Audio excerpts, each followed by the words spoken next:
Welcome back, everybody, to another video on how to do a cost of supply study. This video is a particularly important one, and as you can see by this little map over here, it comes right at the end of the whole cost of supply journey, and that is, of course, rate design. And we're going to be looking at two tabs here, this rate design dashboard year 2 and the tariff schedule year 2. So just to recap, the whole cost of supply study has culminated at this point. We firstly had to work out the revenue requirement for the municipality, and then the costs were functionalized, classified, and allocated.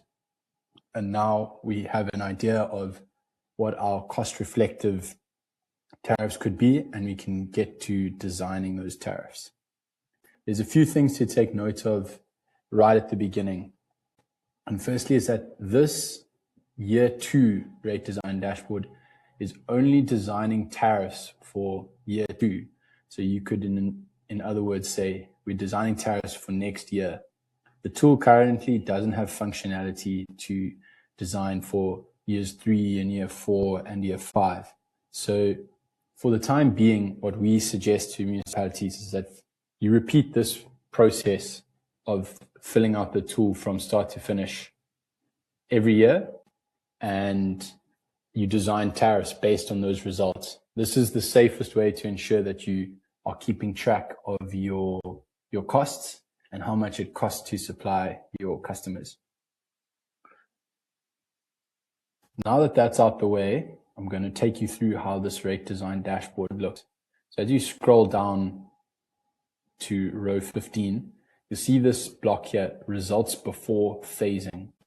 This is a good snapshot of how your municipality is currently doing when it comes to recovering its costs. The total revenue forecast row here, this looks at the forecasted revenues for year 2 if you were to just continue using your regular tariffs, and then the cost to supply your customers based on all of the inputs that we've used. And then over here, we'll show you the new rates, and you can compare the new rates to the old rates. At the moment, this is the same as that because I haven't yet made an increase. So what we can see here is that the cost to supply is higher than the business as usual rates, which means that the municipality isn't recovering all of its full rates and it isn't yet cost reflective. This box here shows you that a 5.6% increase is required for the municipality to reach cost reflectivity. And then put another way, the total share of the costs recovered at the moment is 94.7%. Over here on the right is a phasing section.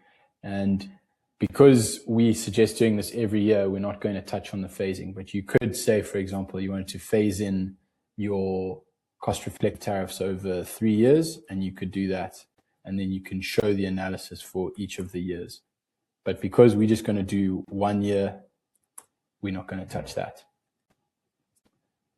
As you go down a little bit more, you'll see that there's a series of graphs here. These are very helpful to visualize the impact of your tariffs.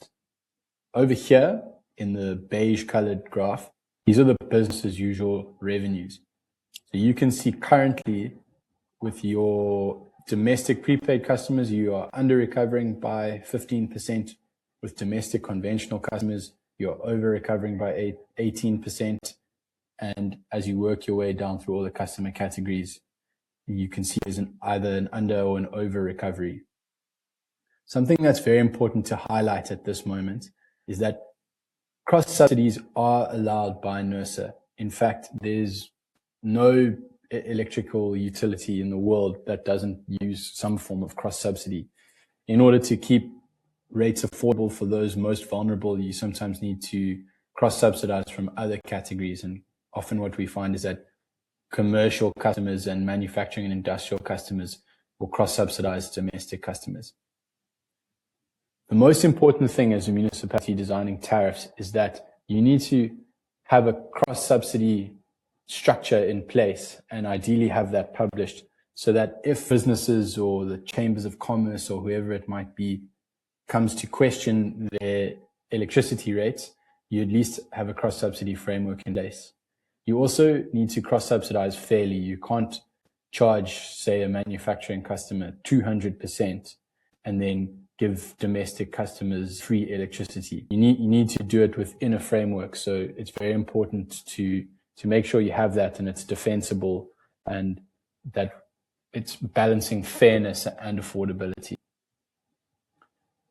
Over here on the right is a revenue recovery comparison. This purple one here is the new rates, which I'll show you how to design in a second. This beige one is the existing rates, and this brown one here is the cost to supply. And I know Tabang has done a video on that as well, but it pretty much shows you this is the cost to supply electricity and whether your new rates and your current rates are recovering enough. It's essentially just a different way of showing us this. This graph here shows you the cost structure, and if the new rates and the old rates match the cost structure. You can see in this example that the cost to supply shows that the demand charges are quite a lot higher than the current rates are charging, and that may affect the revenue recovery. So this is something that you can look at when designing your cost structure later on. So now we're going to get into designing the rates. And the first step here is the average rate inputs. This is the big table here, and you can see all the different customer categories. The first thing you can do, and I'll just show you, say I decide to increase every customer category by 10%. You'll see how these numbers change here, and you can see that the domestic prepaid customer will still need to increase by 17.6% to be fully cost effective. The total average cost in cents per kilowatt hour at the moment is R3.59. And then if you were to use phasing, you would see that come in over here on the right. Here. So you'll remember how we increased everything by 10%. You can see now that domestic prepaid are now under recovering by 6%, whereas before it was 15%, and you over recovering in the domestic conventional category now by 30% as opposed to 18%. If we come up to the top, you'll see that the average increase in rates is 10%. So now our new revenue for year 2 is higher than our cost to supply, and we are technically recovering 104.2% of our costs with the new rates. That's shown visually over here. You can see the purple bar is now higher than the brown bar.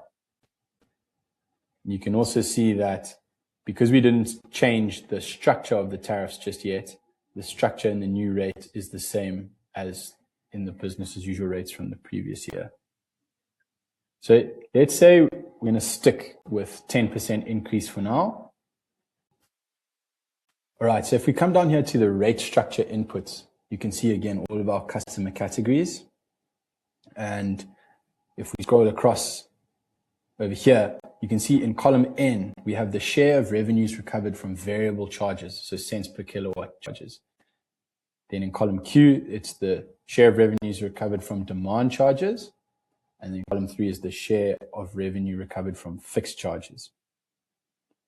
Currently, the business as usual charges for the domestic prepaid customer shows that 93% of the charges are recovered through cents per kilowatt hour charges. 0% are recovered through demand charges, and 6.7% are recovered through fixed charges. These are all based on your current rates that you inputted in the end user tariffs tab during the rate input. So these are all based on your end user tariffs. If you were to go for a fully cost reflective breakdown, what you would do is make these match the cost to serve value. So I'd make this 58% and I'd make this 27%. This would make it fully cost reflective. However, that's not always practical, especially for a customer category like domestic prepaid, where you wouldn't charge them demand charges, and you probably wouldn't charge such a high fixed charge necessarily. So you don't have to make it like this. This is just an indication of where the costs are. Typically, you would keep it something more manageable, but definitely for a manufacturing and industrial customer, you would look to increase demand charges and fixed charges towards cost reflectivity. So at the moment, you can see we've got 82% to be cost reflective, and it's currently at 69. So let's say I make that 82%. I make the demand charges 17%. And then the fixed charge is 1%. Once you've done that, if you scroll up to the top, you might be able to see a change here in the rate structure. Because I haven't changed all of them, the change is not that noticeable, but you would potentially see this graph starting to look more like this and less like this business as usual. So once you've done that, you can scroll down here to row 114, and you can look at the tariff time of use design inputs.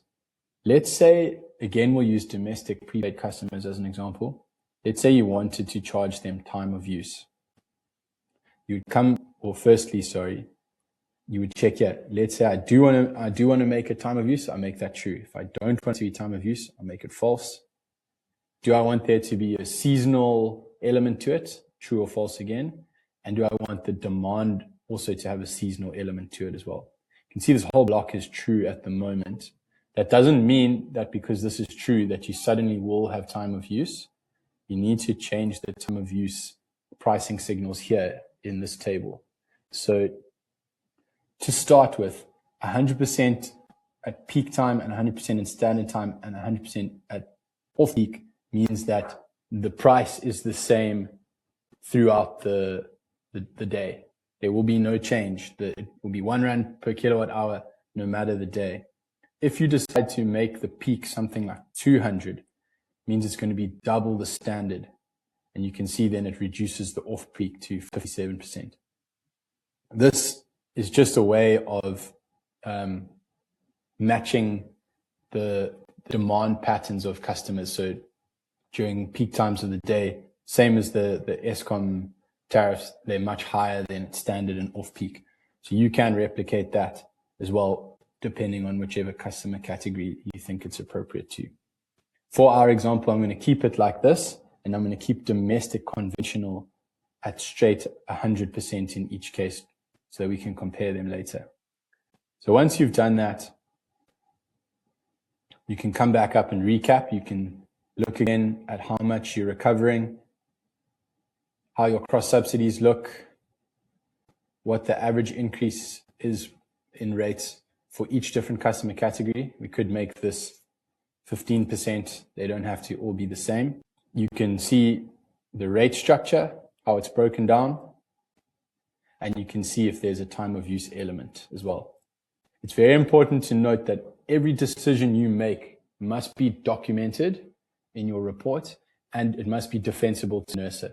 You can't just make this, say, 20% increase, and when NERSA questions it, you don't know why. It's not based in anything.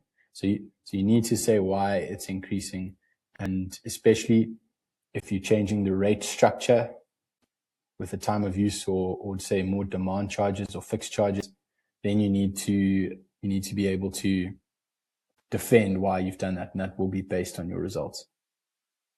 Once you've made all your changes, you can click on this tariff schedule year 2. And this is a way for you to see your rates that you've designed. So in our example here with domestic prepaid and domestic conventional, you can see that they both have a basic charge that's linked to this over here. Neither of them have a demand charge.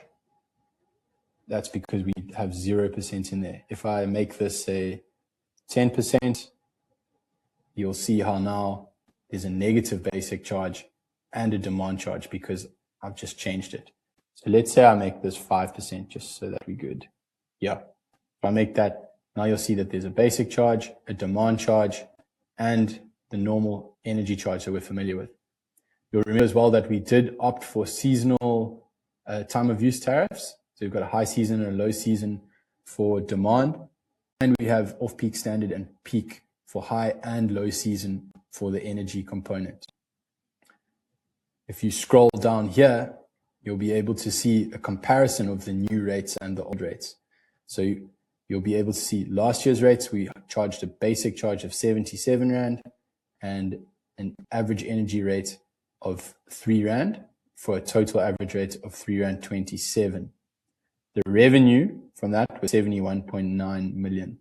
Now with our new changes, we've got a 25 Rand per month basic charge, 36 Rand per kVA per month charge, and then an energy rate of 3 Rand 34 cents for a total average rate of 3 Rand and 59 cents. And those changes have resulted in us getting a 79.1 million Rand revenue from this customer category. And you can go down and see all of that for every customer category. You can also scroll across and see how your changes have been made to each of your individual customer categories over here. And if you're not happy with that, you can always come back and change them. So you can always make that 0 again and make this 100% so that there's no fixed charge. Come over here, you'll see the basic charge is gone, demand charge is gone. There's still the time of use. Let's say we remove time of use as well. Make that false, no seasonal rates. Come back here, you can see now it's just 3 Rand 59 cents per kilowatt hour, any time of the day, any time of the year. And then you'll be able to see how that affects your revenue.